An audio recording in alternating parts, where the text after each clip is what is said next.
Wrap it up.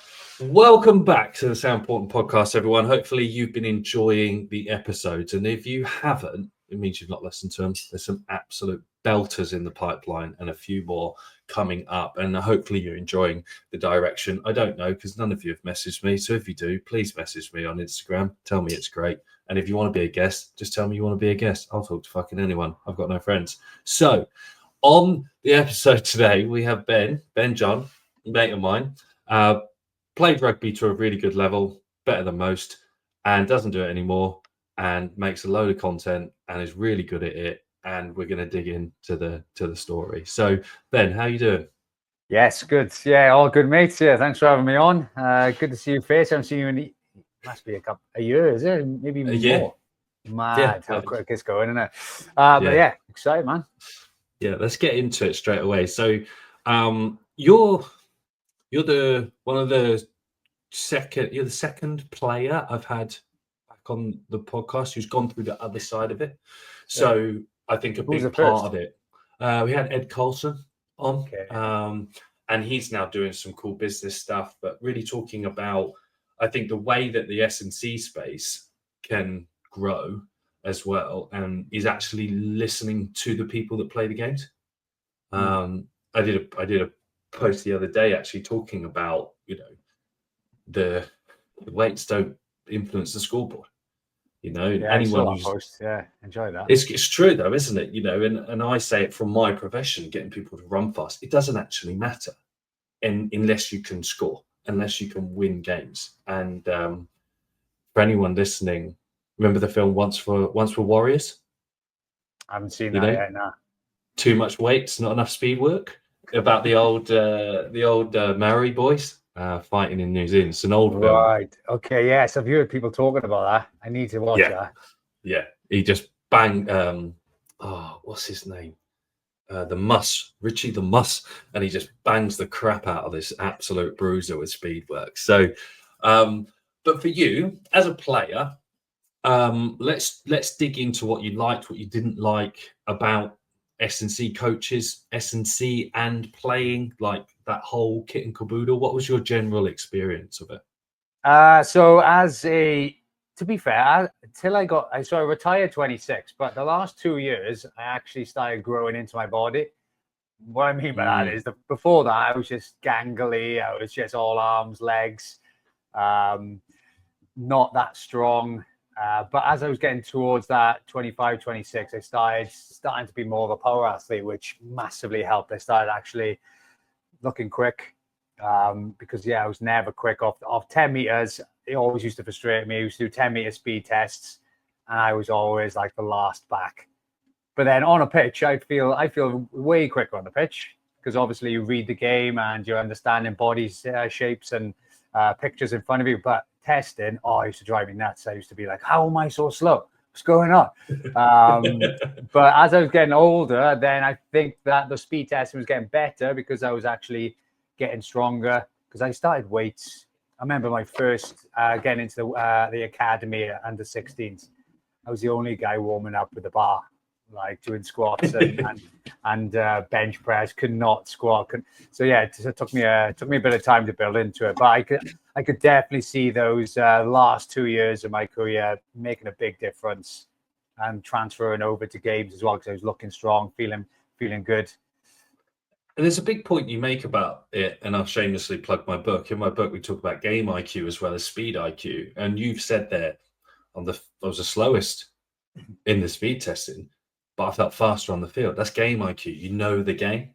And that's a really important part for a lot of players. So then by the time you like grow into your body, and I know what that feels like. I was 6'2", 75 kilos at 17 years old. And it was like, where has he gone? Where's the rest of it? And but then when you grow into that size, you start banging boys, and your confidence grows with it as well, doesn't it? Yeah, definitely. I think what helped me is as a kid, I think me and my mates after a rugby game, we go down the park and play. I'm not sure if you ever played it, British Bulldogs. That's all we used to play as kids, British Bulldogs. So the 1v1 tackling, 1v1 trying to beat someone, and massively helped And we used to play as well, like in random places with like, I don't know, flower beds in the way, and you had to jump over there. So you had to be very agile and miss all that dangerous stuff. But yeah, that definitely helped because you're reading bodies, trying to pick out where they're looking, the shape they're getting in, how you can evade them or how you can make a hit on them, and games like that. And as a kid, I played every game under the sun. My brother and myself and all my mates, anything that was on TV, Mighty Ducks. We'd be all kitted up then in hockey kits. Again, so anything that was on TV, we'd be replicating. So just try to play as many games as possible. And that definitely helped. Game IQ as well, and understanding shapes and bodies and whatnot. And so when you like, I think it's so important seeing pictures. And I'll come back to something I had an experience recently with some 1v1s in coaching, and I'll tell you about that in a minute. But so how did you feel from someone who grew into their body with weights? How did you feel like the load of a weekly grind, essentially playing? You play for Ospreys, right? So in what was it then? It's not the URC then. It was the Magnus? Pro 12, yeah. Yeah, the Pro 12. So in the Pro 12, with travel, and then lifting on top and training, how do you remember that being? Yeah,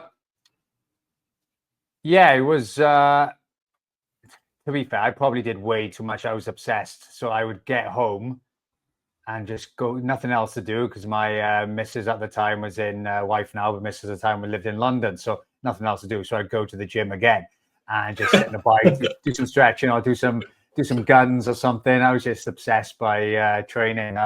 So I was young as well, so I would recover quickly. And I wasn't a speed athlete, so I was just an endurance type of athlete. I just repeat things all the time. So I wish, though, I did focus more on recovery for sure. Because the importance, I think I kept on getting injured as well. I was very injury prone. They used to call me One Game. That was my nickname. And that one game was just before the contract negotiations as well. So I played decent, get injured then for a few weeks. So probably all that had to do with, and I think that was more to do with me being obsessed outside of training as well, trying to do extras all the time, gym wise and whatnot, because I was bored really. But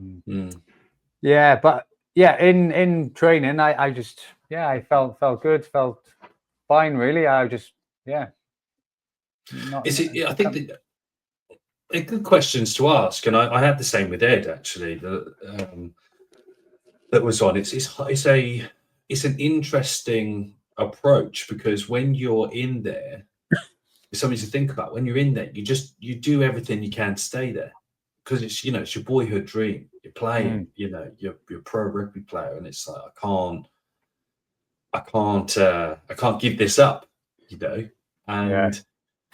and then I guess again, then like you're a rugby coach now, you're then offloading your responsibility onto someone else to say, hang on a minute, slow down, or you're not doing enough. And rugby's got a terrible culture of more is better rather than more is more.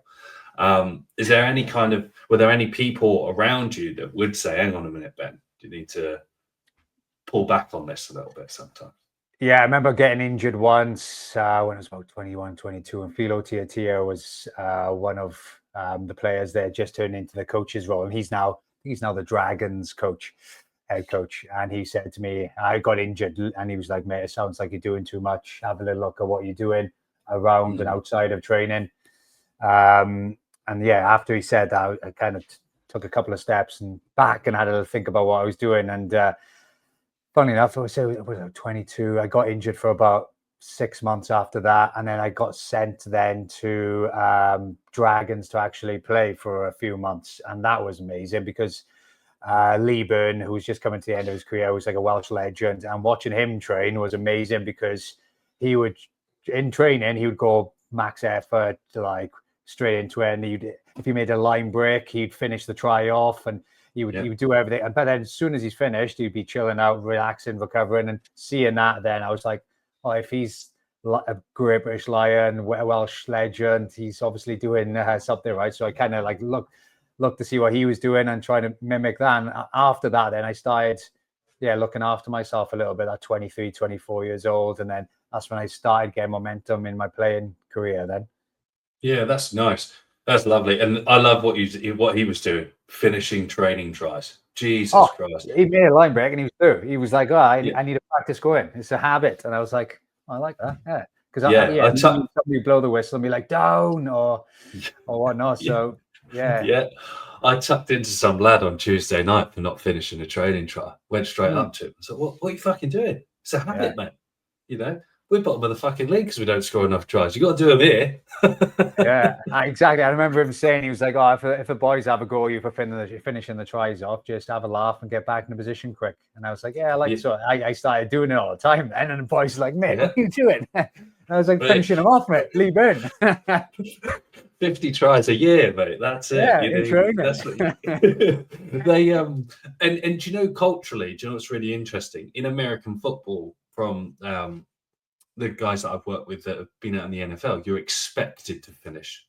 Even if you get like tackled on your route or something, you get up and you run it into the end zone because it's a mindset thing. And that's very like an interesting thing. And there's something that you've said there as well about, said you're an engine guy, so you were just, you could just take volume. You just handled volume well, which probably is quite for me, if I were to put my S&C hat on and know exactly, like, you could just always say, if someone can handle volume well, then volume's going to be their enemy, because the long tail effect of too much volume just will bite you in the ass later. If you've got a sprinter, they're allergic to volume. Someone like Christian Wade, Tom Van Dale, they're like allergic to volume.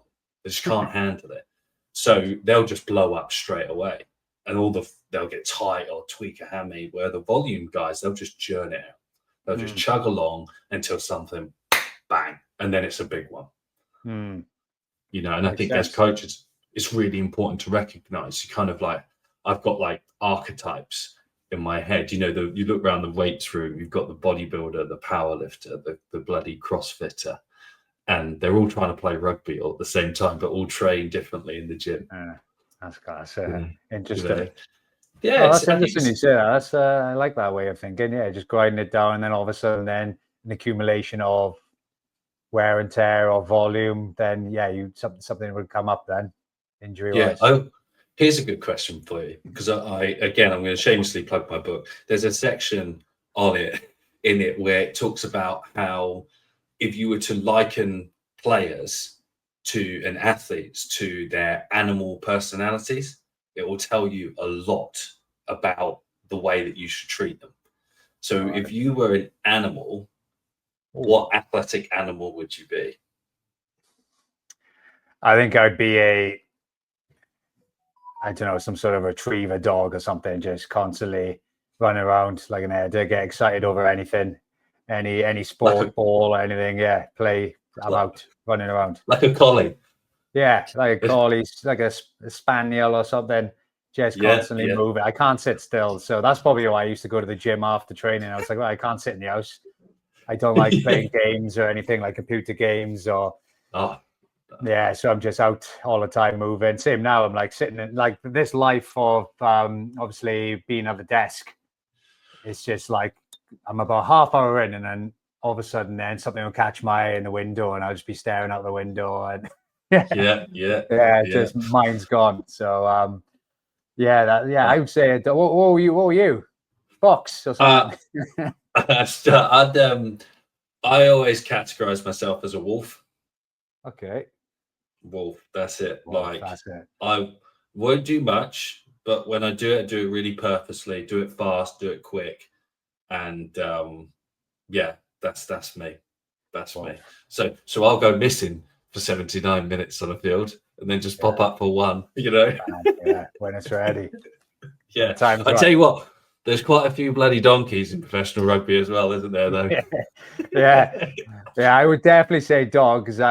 Chasing kicks, running around. I'd just be flat out all the time, running, same pace, back and forth, up and down. Yeah. You know the best ones? The best ones are the giraffes. Like, like literally just these gangly lads just bounding around the field, just having a great time. Like you always, when you see a second row go through a hole on the field, they're like, leaving their head "What is-" behind. Or you just see a scrum hat, like a bright red scrum hat, just floating around No the man's field. land. Yeah, I digress. But the thing, before we get into the coaching side, and obviously you had to retire, I was going to say about the pictures. I had a group the other week, and I put them through 60 1v1s. It was winner stays on 3 groups of 8. They went through about 60 1v1s, and there were only 3 completions in a square from the try line to the 22 to the 15 1v1s. And that, we talk about your upbringing and how you found space because you just were 1v1s. You were just seeing it all the time, learning to use what you had. I think that's a big thing about performance and coaching and everything we say. If we use what we've got more effectively. And I just thought it was really interesting. I want to jump back into that when we talk about the coaching stuff that you do and how you do that, because I know the way that you and the mission that you've set out to do is quite different to all those other bits. So if you just give the brief rundown of like how you retired and then that next chapter of how things just changed, really, because it takes a really interesting turn. Yeah, so retired 2018, 2017, something like that. So I got concussed. I was concussed for a few times during a year's period, and every time I was getting concussed, it was taking longer to get back. So got to a time where the final one, I decided my contract was running out. So I was like, right, I'm going to take a year out to try and fully recover, give myself the best opportunity to get back, as I was still, I think I just turned 26. So I was like, right, take a year out. And Christy, my wife, girlfriend at the time, was up here in London. So I was like, I'll go to see her, because I knew if I was in the environment, I'll be back in 2 months' time, just because I'll be itching. But if I give myself the best opportunity to get away from here, try and recover or whatever. So I went to London, and then I decided after the year then, so I went to London to do personal training. I should have actually worked on a post-rugby scenario, but I was kind of like, well, shit, what qualifications have I got? I can do PT, I'll do that. So, and luckily I loved coaching as well. So I just went down the PT route. But a year's time then, I decided to do some fitness, try and get back into it, move. And the symptoms were still there, still lingering, whether it's because I hadn't done any maximal effort stuff, I don't know. But I had like headaches and whatnot. So I was like, right, I think it's probably best I do retire. So then I went into personal training till what's the lockdown, 2021, at the end of first lockdown or second lockdown. Loved personal training. It was good, enjoyed it. It was good because the number one thing they say you miss in rugby is that camaraderie. And I went into a gym with ex-professional fighters, boxers, athletes. So it was quite good. You walk into the gym and they'd be calling you all names and whatnot, bringing you down to earth. It was that environment, which was great. Manor, London, it was brilliant. And then lockdown happened then, and I had loads of time because I was the head coach of the gym, so we went online. It was easy to manage. And then I was like, if I was a kid, and I love what Joe Wicks was doing, but I was like, if I was a kid, I won't be doing jumping jacks and stuff. I'd be getting a rugby ball thrown at the wall in the garden or whatever, just driving my parents crazy. So I was like, well, I might as well just start doing some skill stuff for kids to follow. And my wife as well, she's a brand, she's graphic designer, product designer, and she does a lot of brand work as well. So we were looking at the model of Joe Wicks, and we were like, right, no one really knew who Joe Wicks' name was in the first 5 years of his career. He was the body coach. So we were like, right, no one cares about your name, Ben.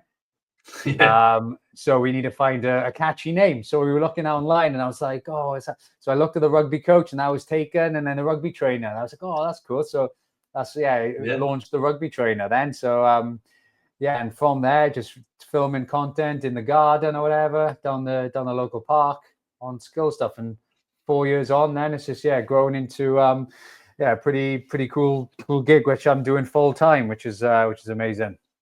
It's a fucking beast, let's be honest. Like he's talking it down. It's an absolute beast. He's done so well.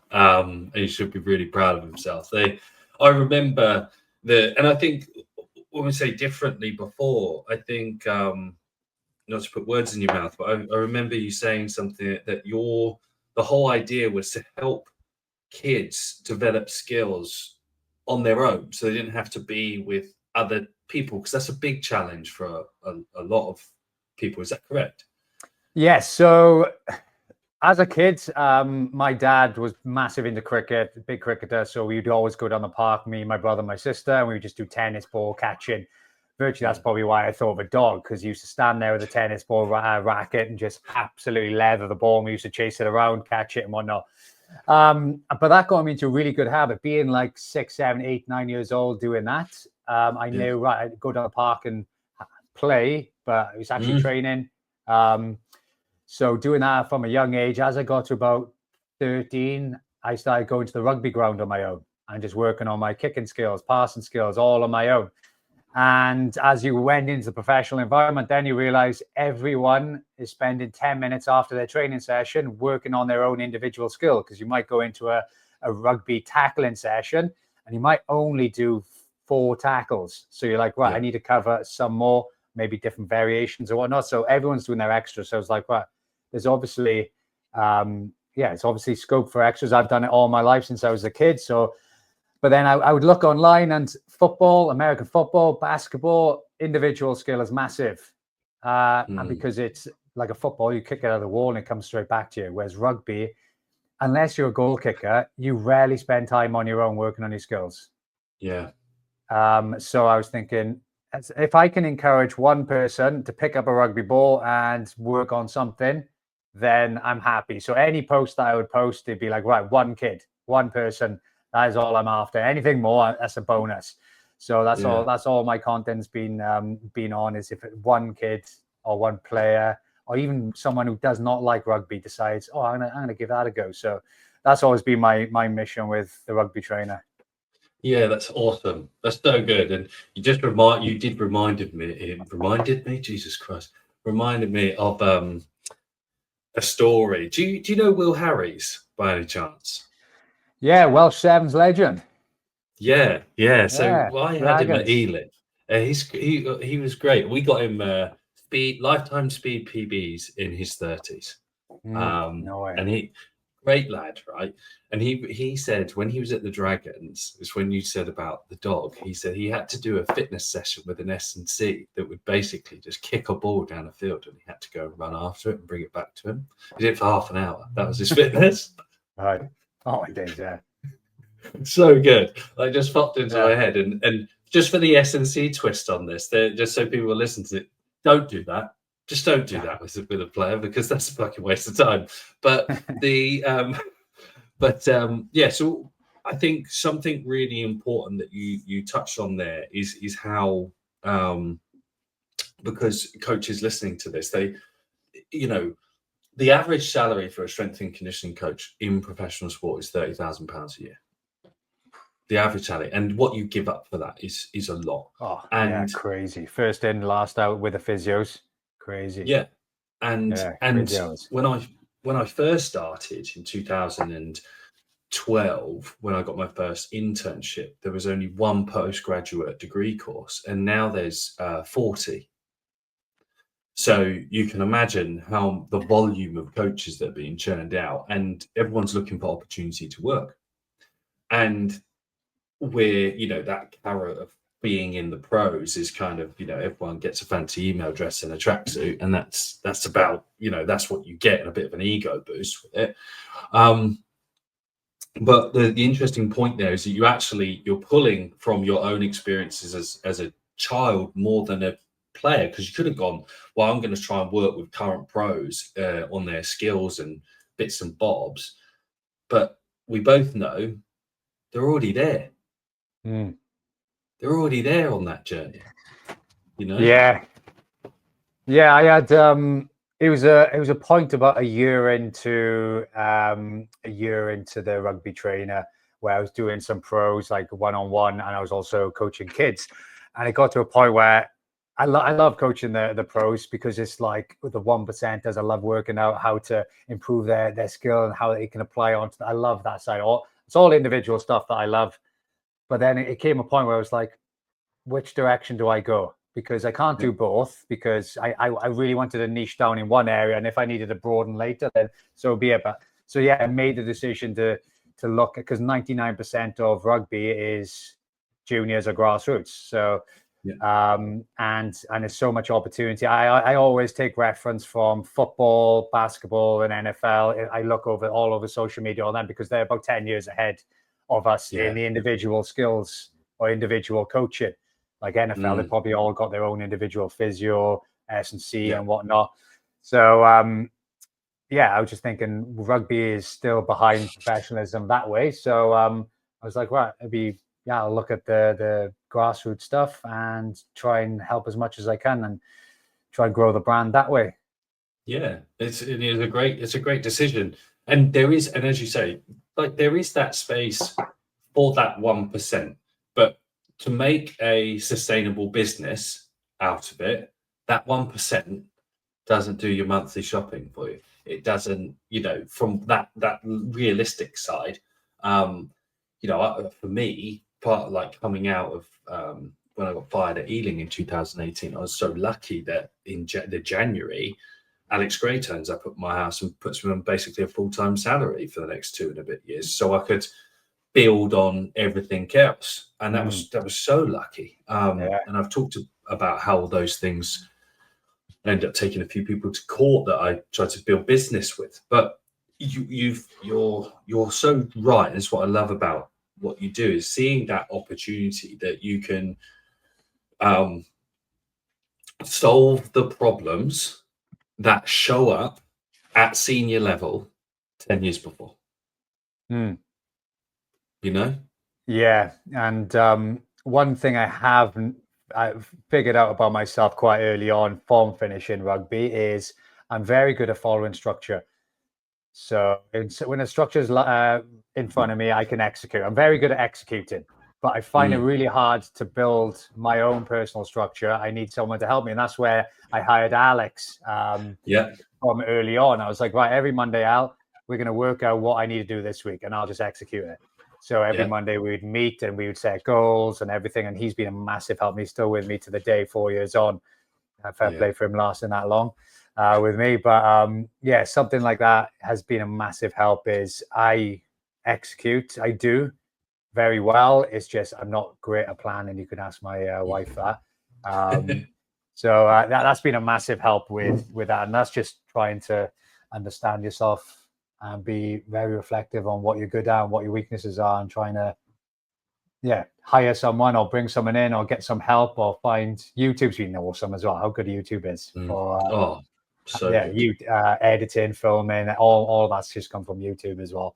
That's been a massive help. And for those listening, Alex, he refers to as Alex Priest, who was on an episode a couple weeks back. I actually don't know which one it was because I don't number them, because like Ben, I can't keep up with that shit. Like it's there. Go look for it. But what you have said there is something really important about seeking out different areas, like finding expertise in different walks of life, different areas, and also taking a risk and taking a chance on different things. I think, if I'm right, how you and Alex met is that you had an initial service trade, wasn't it? So I was the coach, and he came in, and his missus came to the gym, and I put him through their paces. And fair play, Anna was a beast, but he was a bit of a melt on the assault bike. And I was like, mate, what's going on? I caught up with him after, and from there, when I did go on my own from the gym, I remembered him, and I had a chat with him, dropped him a message, be like, oh mate, can you help me out? And gladly he said yes. So it's helped me out massively. He's been a huge help. That's so good. And so from an opportunity, because there's a couple other things, and I'm conscious of time, but from there's lots of coaches that'll be listening, and just for scale, what's your current internet online following? What's your current scale that you've built up from nothing? So I manage about 10 accounts all over social media, and that's my academy as well. So my Rugby Trainer one, I've got 210,000 on Instagram, 240 on TikTok, 260 on YouTube. And then also I have like LinkedIn, Twitter, and the other platforms, and I just keep an eye on them. And the same with my academy. I've got like 20,000 across them three as well, the three major ones. So I've always tried to, because you never know when something's going to change, or for example, TikTok could be the next big thing, and everyone just gets rid of Instagram. So I wanted to make sure that I cover the three main channels, and try to be quite even on all three of them. But yeah, it's been I caught it at the right time as well, because rugby and social media has always had a bit of it's kind of I caught it at the right time.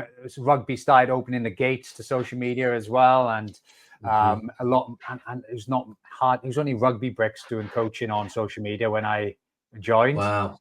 Yeah. So I caught it at the right time, and now it's loads. It's incredible to see. So yeah, the right time, and now catching the wave, which is nice. So yeah, it's taken a while to build, but I've been really lucky with the response to like the clubs, the brands, and the players been allowing me to come in and film and share their knowledge as well as mine.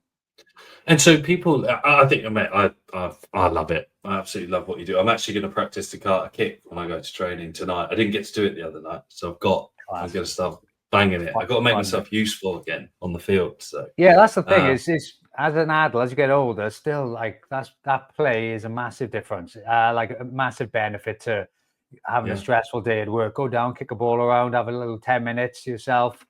Nothing better, especially when the sun's out now. Lovely. Oh, beauty. Polish off the rapid boots and have a go. And so there's going to be coaches listen to this going, he manages fucking how many accounts? And they're going to go, well, I just need one, and I need to turn it into a bit of money, because that's the goal, isn't it? Like primary goal. If you service your higher purpose, if you service that big mission with great value and human connection, then you will be able to monetize it. And I think that you've done that incredibly well. But how, like, if you were to say we got a fag packet, quick conversation to give, an S&C coach's advice to making content, for example, just putting stuff online, with a preface that lots of S&C coaches think they need to be really academic. They need to sound smart. So you tell us what to do. Tell them what to do, Ben.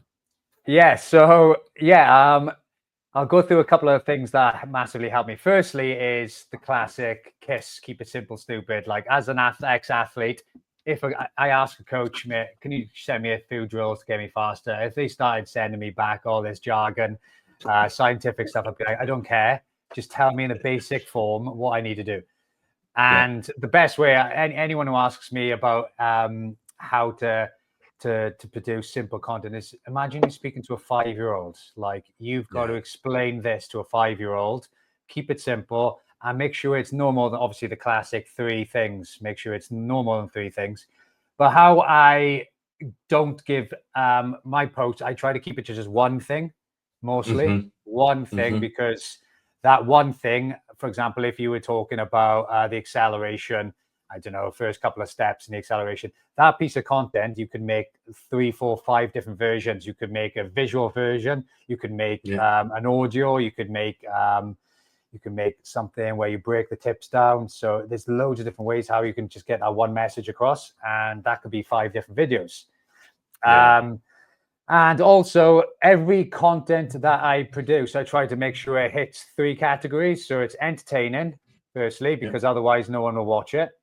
So even if you're putting something educational, it needs to be a little bit entertaining.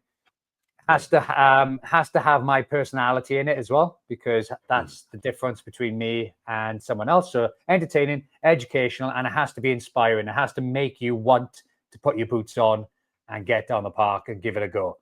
So any post that I do, them three things, they have to be in there. If they're not, if I post and then after a couple of days, I'm like, actually, no, that's not the right. I'll just get rid of it and just delete it. And usually I was speaking to Alex the other day, and we're both totally different. So I do to learn. So I just do things, like I'll do whatever, and if I think it's right, I'll do it and I'll learn afterwards. Alex likes to take a little bit more time, do a bit more research, and then do.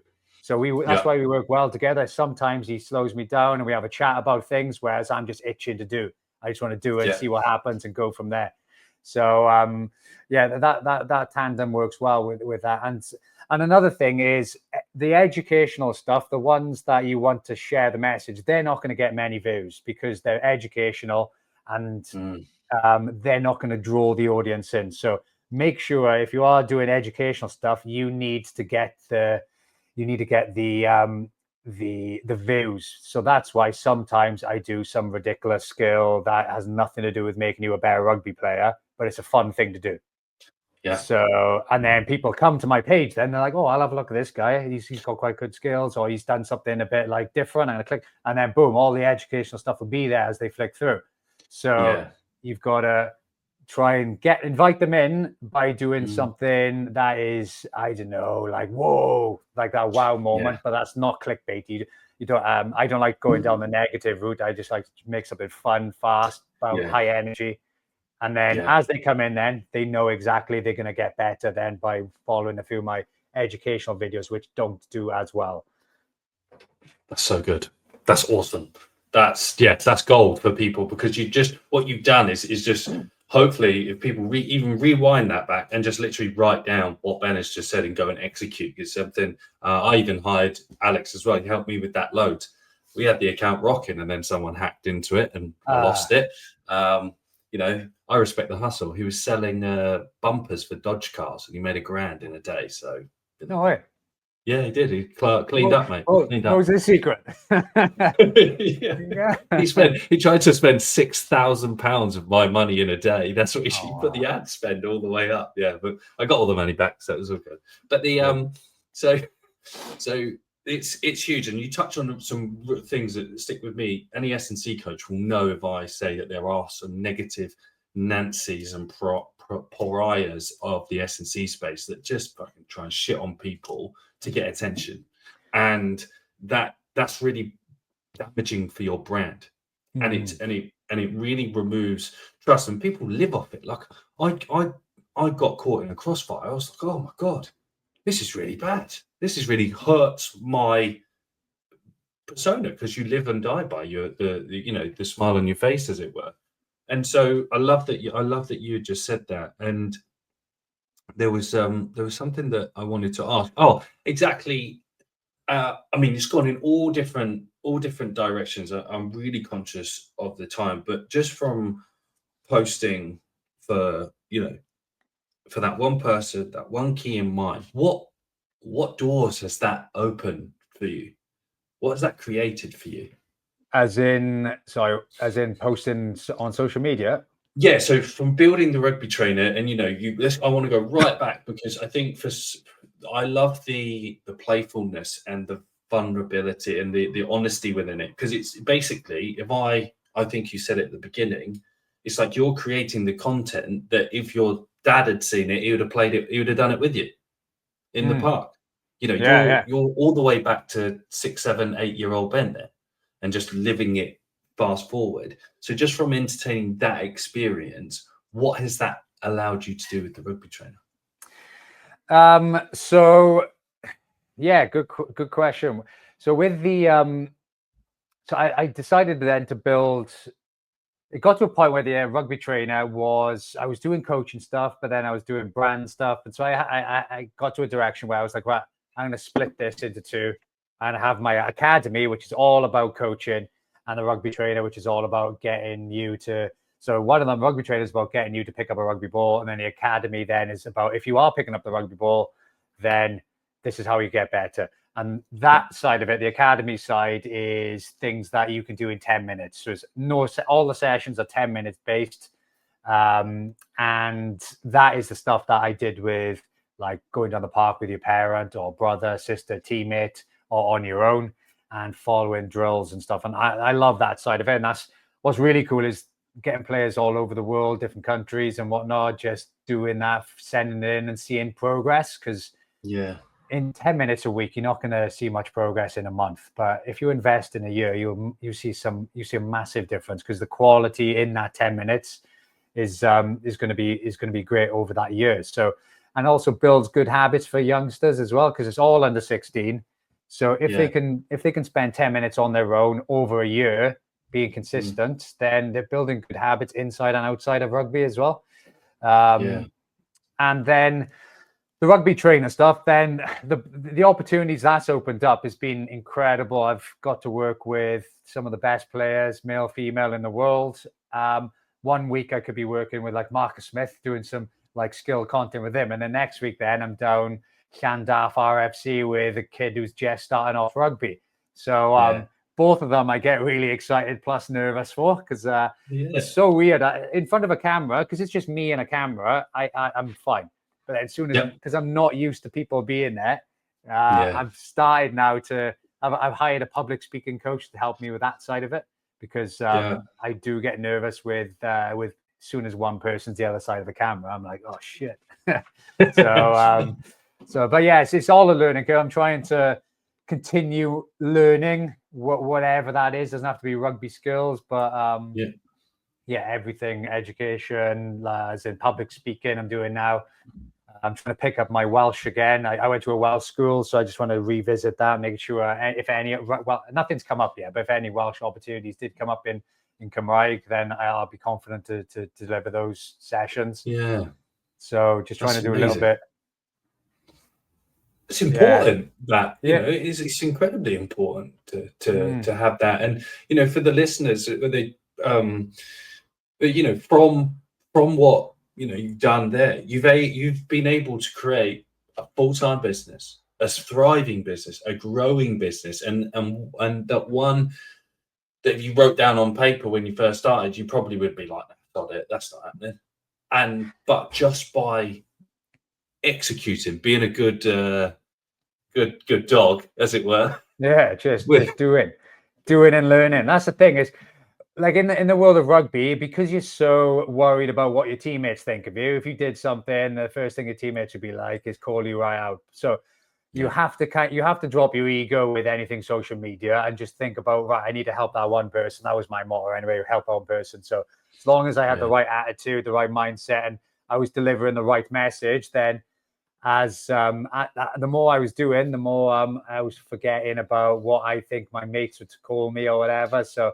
that side is hard to start with, but once you leave that at the door, you'll be so much better for it. And another thing that helps me, obviously S&C world's different because it's a lot of data and whatnot, whereas skill stuff it's hard to measure it via data. So I always say that this is how I like to do this execution and skill. And then if anyone comments saying, no, that's not how my coach does it, I'd be like, there's millions of other ways. Give it a go. Try it out and see how it helps you. So I'm just trying to give them a different opportunity to try things. And that's why what's helped me as well is go into these pro players and being like, right, I'm not going to tell you what to do. I want you to share how you pass the ball, because that might resonate with someone else, a different voice, different message. So I'm trying to share other people. So I go to other coaches as well and share their message, and you're using each other then, because at the end of the day, if you're online, that means the whole world can see you. So there's enough people in the whole world to get customers. So using one another, like, for example, if I was an S&C coach and you were just using each other, bouncing ideas off one another, filming content or whatever. So it's going to benefit both. It's so good. It's like your what you said there about, you know, S&C and data. It's you know, there's so much artistry in coaching, which S&C should fall into, because it's the movement, it's the play. You know, I'm actually working on a piece of content, build raptors, not robots, because I found a really good video of someone dressed a robot up as like LeBron James trying to pass shoot a 3-pointer. Doesn't work. But that side of things is so exciting to be able to step into and explore. And it's like with a skills coach being evaluated by a performance analyst all the time. It doesn't work that way, and it's everyone has their own experience and what drives them. I think that's so bloody useful, and the way you put that across is wonderful. And I'm really, I'm really glad that you brought up the continuing, learning, going to see a public speaker, because lots of S&C coaches struggle with those sorts of things. Lots of people struggle with those things, and always being able to like reach out to help, for help. Big shift, and I'll be honest with you as well, big shift with this podcast is to bring people on that I know, but also that I admire, that I've spent time with. I look up to the things that you do, to have this conversation to help other people, because I'm 37.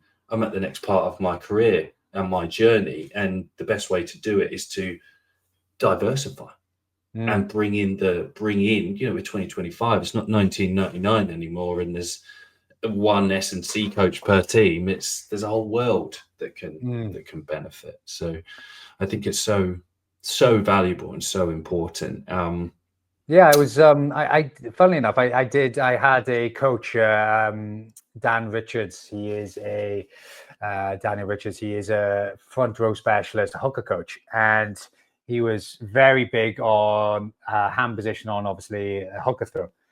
And I was watching him do exactly like the action, which was like pinch and roll. And I was looking at how deliberate and how much detail he puts into the fingers, and I was like, shit, why have I never thought about that in passing and the relationship between your fingers and hands? Because to transfer energy through. So even like that little thing, it just made me think about exactly what I was doing with my hands and how I can coach that element as well, because I do it automatically, but I've never really thought about how much detail I can go into it, and how much I did a YouTube video then about 2 weeks ago, put it online, and within like a few weeks, 2 weeks, it's got almost 70,000 views, which is really good for an educational video on just literally using your fingers. And what's really good about that is players are messaging me saying, oh my God, how much that's made a big difference just by focusing on that little thing. And another thing, when we're going back to the detail, last one is,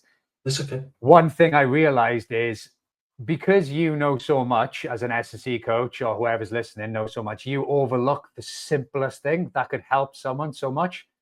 Like, that's why I say keep it simple. Imagine you're speaking to a 5-year-old, is because one thing that you might overlook as second nature, or you just do it anyway, that could be something so massively beneficial for a youngster or a grassroots or an amateur player. It's just thinking simplest thing possible, and then that is one piece of content, and then you can add a little block onto that then, and just so the more you break it down, the more content you've got. Yeah, that's awesome.